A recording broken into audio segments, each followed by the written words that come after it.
Good morning, beautiful people. Hope you're having a great day so far. Today I want to talk about surpluses, bulking. Do you need to do it? And if you do, how should you? Well, recently I've been pouring into the data around surpluses, and it's shitty. It's bad. It's really bad.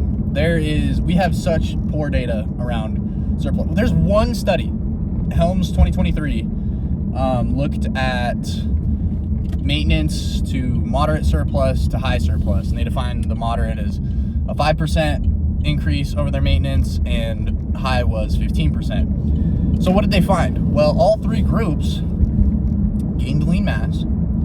However, they all gained fat mass as well, and you might think that doesn't make sense. They were at maintenance. I'll get to that. They gained increasingly more fat based on how much their surplus was. The higher surplus gained the most fat, the moderate gained little bit of fat, and the maintenance gained the least. And then, so what about lean mass? How'd that happen? Well, nothing. It was similar across all of them. There was a significant difference, statistically significant difference in, I believe it was biceps strength, but it was not very big, and it can most likely be explained by a change in leverages, because when you think about your internal moment arm, right, it's just the difference, or it's just the length between your bone and your muscle, it's not the muscle, it's just the top of whatever the muscle is. So like if you have fat here, that's going to increase. So I'm going to get a better leverage for doing a bicep. And that is why you see a lot of people who will say, oh, I bulk all the time, and I'm just, brother, they're like, oh, I'm bulking, and I always gain all this muscle, and then I lose it all.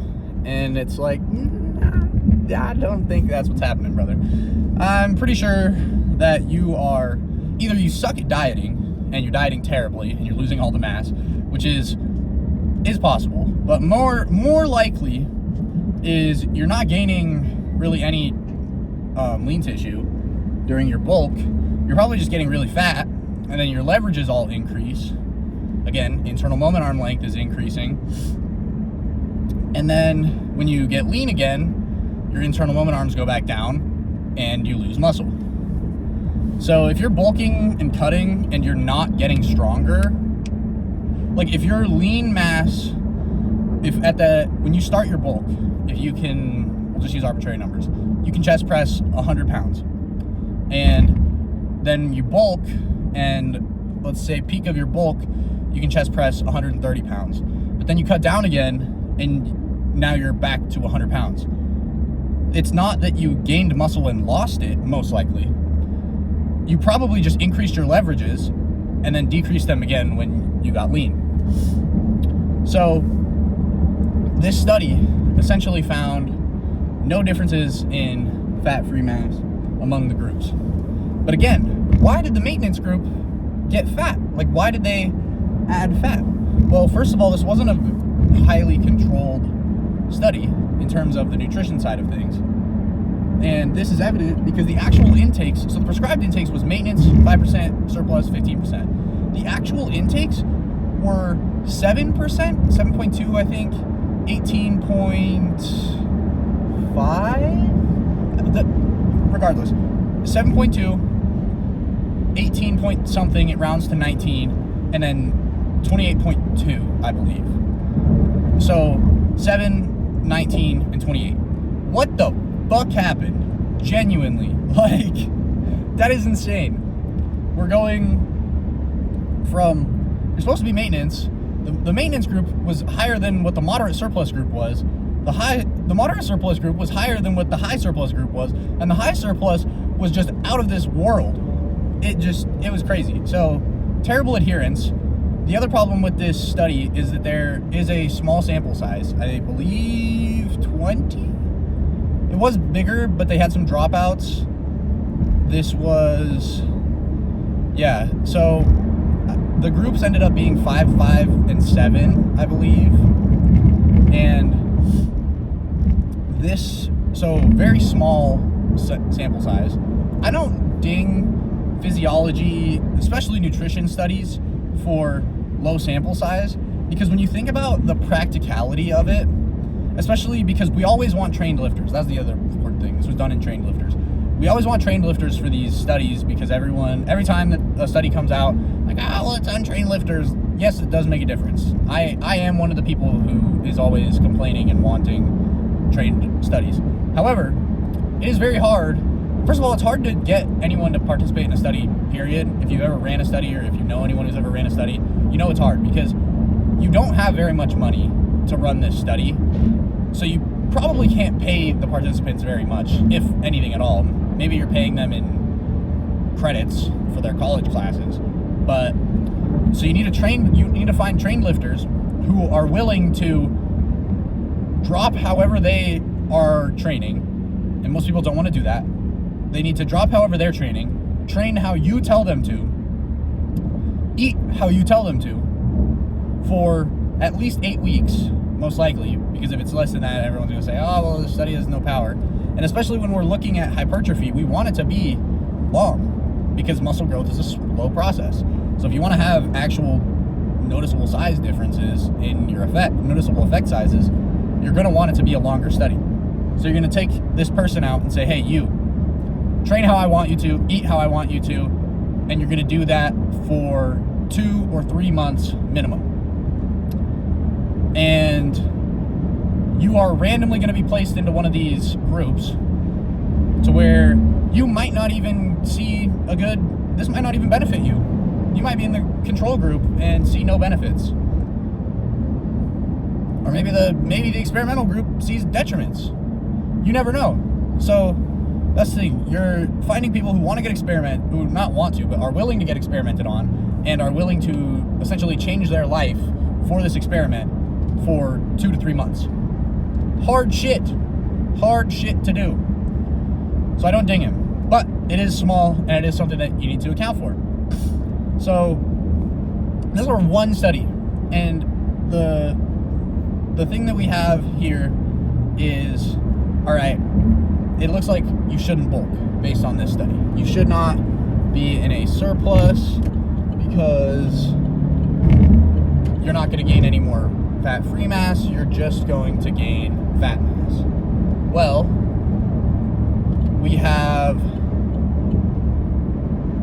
Garth 2013, where they essentially found the same thing. I haven't really delved into this study as much, but essentially same thing. Surplus group and non-surplus group, and lean mass gains were similar. So it's like, okay, do we need to fucking bulk then? Doesn't look like it. And then the other thing is, I struggle to, there's no physiological mechanism that would explain how more calories equals more growth, right? So we know that being in a deficit, we know that dieting is not good for growth. You have decreased mTOR signaling and decreased IGF-1 levels. This basically is just blunted responses to your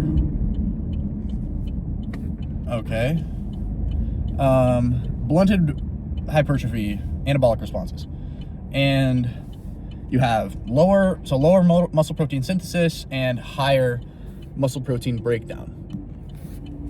So we know that, and then you also have your cellular processes that are they need fuel, and you're not giving it to them. Well, you are, but you're not giving it to them in the however much they want.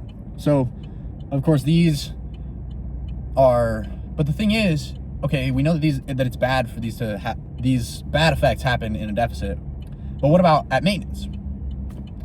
Because there's no mechanism that says having more calories will equal better growth. There's no physiological mechanism. And in that case, okay, why don't we just eat at maintenance, which is what most people are prescribing now. However, we look at Rozenek 2002, and they gave these dudes massive surpluses. The one group, this was ad libitum, so we can't really say that it was, this ad libitum just means eating in normal. They weren't on any nutrition plan or anything. They just eat how they normally would. So eating how they normally would, then they were also given a protein only supplement that was like 2,500 calories, or a protein carb mix dietary supplement that was, again, like, it was isocaloric, so it was like 2,500 calories. So end of the day, the post training the post training amount of calories they were eating was around 2,500 for the control group, and then the other two groups were eating like 4,500 calories. So you would expect quite a bit of fat mass to be gained in this case, right? Because, yeah, you're eating 4,500 calories, and their pre dietary intake, what am I trying to think of? Pre-intervention, that's it. Pre-intervention dietary intake was about 2,500. That's pretty much what the mean was. Obviously, there was a big standard deviation, but mean was about 2,500, and now you're increasing your intake by 2,000. So it's going to be quite a bit of fat, you would imagine. No, they recomped. They gained muscle and lost fat. How the fuck did that happen? Well, I don't know. To be honest. It could be, we have seen an increase in NEAT, so non-exercise activity thermogenesis. We've seen an increase in NEAT happen from a surplus. It's just like how your body subconsciously moves around less when you're in a deficit. Your body subconsciously moves around more when you're in a surplus. And this can be upwards of 800 calories increases in NEAT when you're in a surplus. But so that doesn't make any fucking sense. These ones, they weren't trained lifters. They were considered healthy males. So some of them could have been trained, some of them could have not been. That's not what they were looking at. That wasn't one of the inclusion criteria for the participants, was to be trained. So we've seen this in other studies as well, that an untrained lifter can kind of just eat away. Just eat a lot, because your ability to put on muscle is so much greater. So we see this diminishing returns effect to bulking, and so when you're a beginner, it seems like you can kind of just eat your heart's content and you'll gain a shit ton of muscle. But then as you have become more trained, as you get into that 3-4 year, probably even 2 or 3 years of lifting, that's where the size of the surplus that you can have and not gain fat mass from is probably a lot smaller. So my thing is, okay, we have kind of conflicting data, right? Because, and they gained more. I forgot to mention this. The surpluses group, they both gained more than the control group. So now we have evidence that's saying we should bulk. And you might think, oh, well, that was 2002. These ones were in 2023 and 2013. So essentially they're like 10 years apart. And it's like, okay, well, first we found not much. But the thing that's important to mention is 2002, right? Rozenek, untrained. 2013, Garth, trained. Helms in 2023, trained. So what is the conclusion to draw from this? Well, I think it is that if you're a beginner, you can probably get away with a surplus, a pretty big one too, since you're going to be putting on so much muscle, which is a metabolically taxing process. Protein turnover is about 20% of your resting metabolic rate. But muscle itself, while it is the most metabolically active tissue, It's not a crazy amount. So gaining muscle isn't really going to increase your RMR by very much. It's about 13 calories per kilogram per day. So divide 13 by 2.2 and you get about 6. So a little bit less than 6. So 6 calories per pound of muscle per day. And you figure the average person probably puts on, after you've been trained, so after you're out of the beginner phase, once you're not a noob anymore, you can put on maybe 5 to 10 pounds of muscle.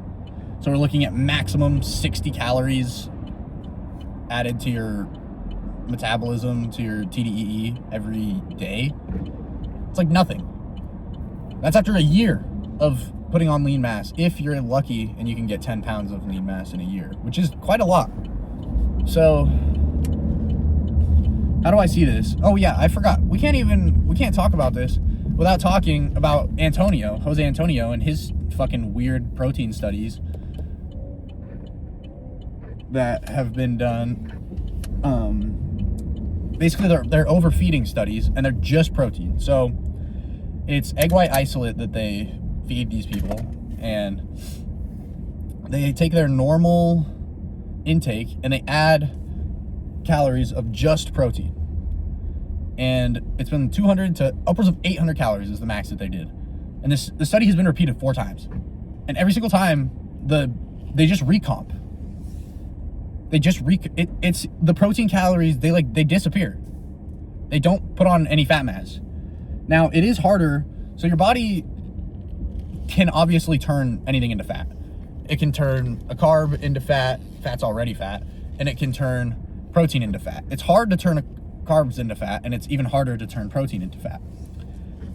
So the thing that has been perplexing me is, what do we do with this information? Right? Because we've seen that we essentially have no studies comparing true maintenance to a surplus. The one that we do ended up being surplus, small surplus, medium surplus, extra large surplus. Or if anything, it was medium, large, extra large. And because a 7% surplus, if you think about, if we just take someone who has a 2,000 calorie intake, right? That's like,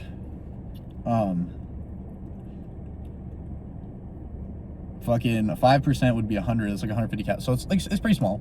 But anyways, what do we do with this information? Well, I think there's 2 ways that you can go about it.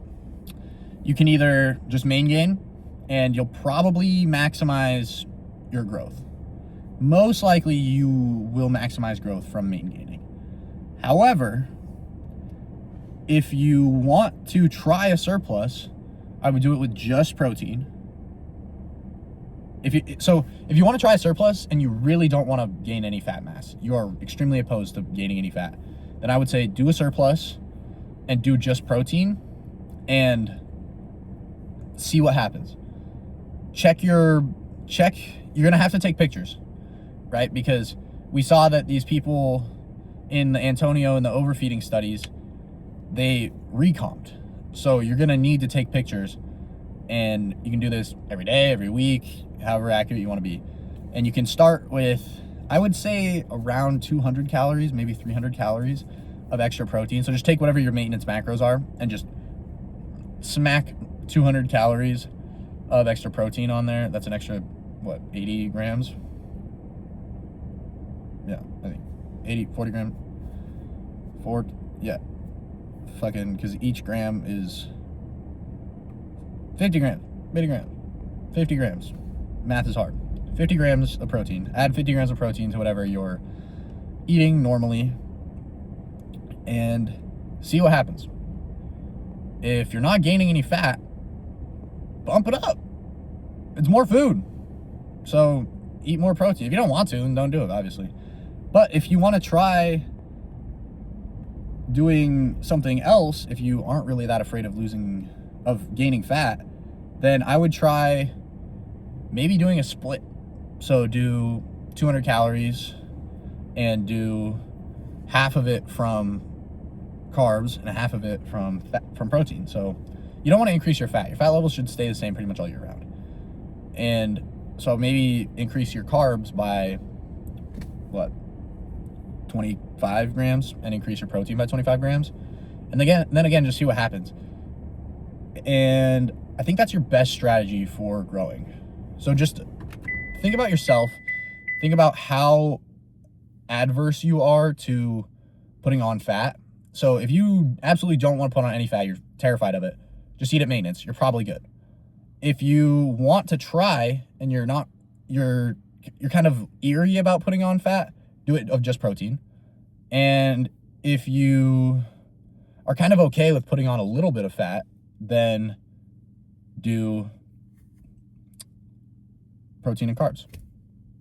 Anyways, that was the yap sesh. I will have more details about this tomorrow. Tomorrow I'm probably going to talk about protein, and we'll talk about the Ruffalo meta regression, because there's a lot of really cool stuff from that.